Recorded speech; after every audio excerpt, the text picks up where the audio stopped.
হ্যাঁ, আরশিতেই দেখছি কি অবস্থা। আরে আর টানিস না, ছিঁড়ে গেলে তখন তুই প্রবলেমে পড়বি। বাবা, আরশি আরশিতেই দেখছে। আমার নাম আয়না বলে আমি আয়নায় মুখ না দেখলে নিজেকে দেখবো কি করে? তুই নিজের মুখে একটা আয়না লাগিয়ে নিস। শাড়িটাতে বেশ নীলাম্বরী হয়ে গেছিস আজকে। ভাল লাগছে? ডাক্তারখানায় যাচ্ছিস না? আরে দেরি করতে পুপুদা বদলে দিয়েছিল, যাচ্ছে না? পুপুদা দিদি ভাই রোববার এসেছিল না, কলকুর বিয়েতে এই শাড়িটা দিয়েছিল। তখন তো ঠ্যাং ভেঙে খোড়া ল্যাংা ল্যাংা ল্যাং হয়ে পড়েছিলাম। তো সেই সময়তে এটা আর পরিনি। আজকে ঘুরতে এসেছি, প্রকৃতি দেখবো। প্রকৃতি আমায় না দেখলে ভালো লাগে বলো?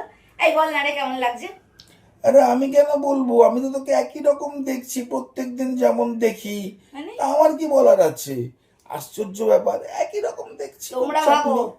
এরকম 1 বছর, 12 মাস, 52 সপ্তাহ, 365 দিন, 365 × 24 ঘন্টা। তোমরা হিসেব করে দেখে নিও। এরকম একটা সুপুরি মার্কা খটখটে লোককে নিয়ে থাকতে হলে না একদম হালাত খারাপ হয়ে যায়। বুঝতে পারবো না পেরেছো? হতে আমি রোমিও, তাই দুপুর বেলাতে ঘুমিও, আসতে হবে না আর বারান্দায়। এই তোকে বলতে হবে না ভাই। এই তোমরা বলো তো আমাকে কেমন লাগছে?